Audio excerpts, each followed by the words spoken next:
Of course, I survived college with the job that I had washing dishes at the grade school. That guaranteed me one meal a day, Monday through Friday. And that was enough because I could survive. If I knew I would get one meal a day, 5 days a week, I did that washing dishes. And that was supplemented by playing in a jazz band. That's what I really did appreciate.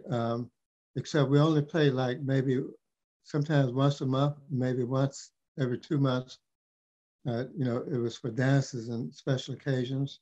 Mm-hmm. That was very satisfying because I met these men that turned out to be very great musicians. Oliver Lake, Julius Hemphill, Lester Bowie, Oliver Nelson. He really was into composition, and he went out to Hollywood.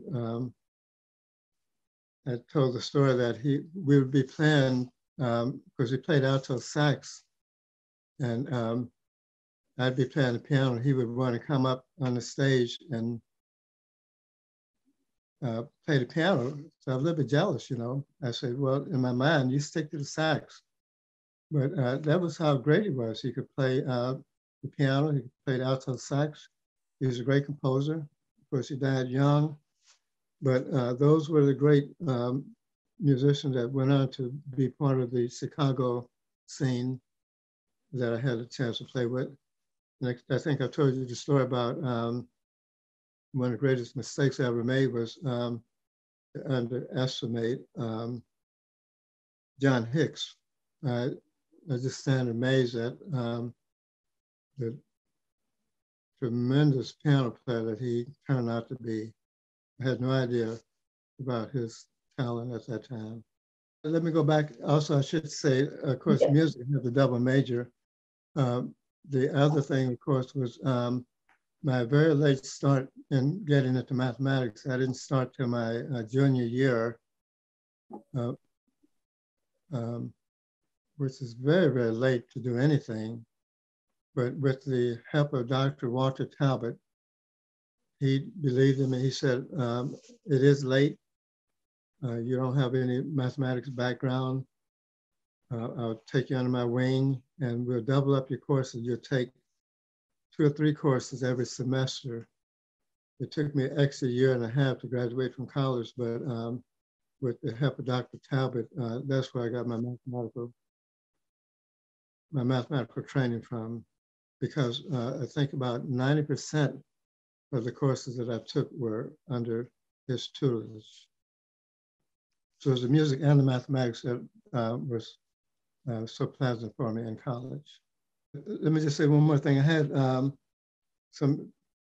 even though it wasn't jazz piano playing, it was still teaching me Chopin. I got a love for Frederick Chopin and some classical music, and which the American composer MacDowell.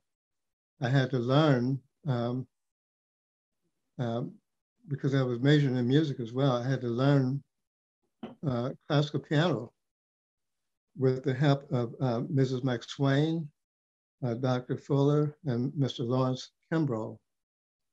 Those were my piano teachers.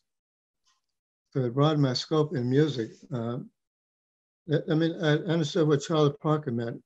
He said he loved Stravinsky, the great Russian composer. Even if you're a jazz musician, you should have appreciation for other forms of music.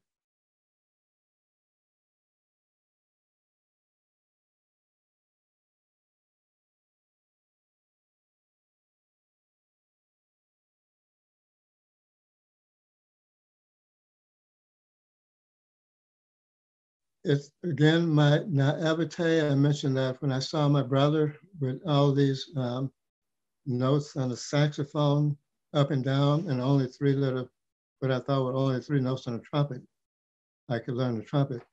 Everybody had heard about Einstein, and I felt that maybe I should try to understand Einstein. I didn't have a clue what I was thinking about. naivete, but it helped me. I said, well, the key, I'll start mastering mathematics, and then I'll understand Einstein. Of course, I was quite wrong at the time.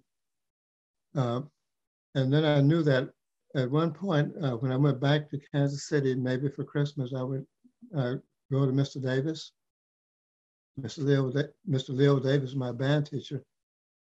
And I had a little bit of nervousness. I would tell him that I'm going to switch from being a music major to being a mathematics major.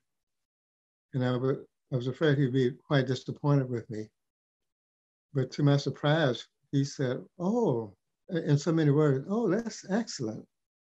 You know, being a musician, that's not a great life anyway.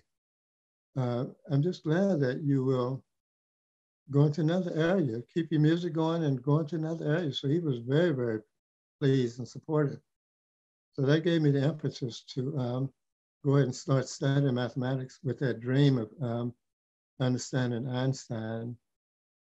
And it took me some 30 years. I mean, that's how misguided I was, but it was okay. It took about 30 years to really understand Einstein. I mean, I understand him now. I've written books on, I just finished a book on Einstein equations. That will come up at the end of your interview.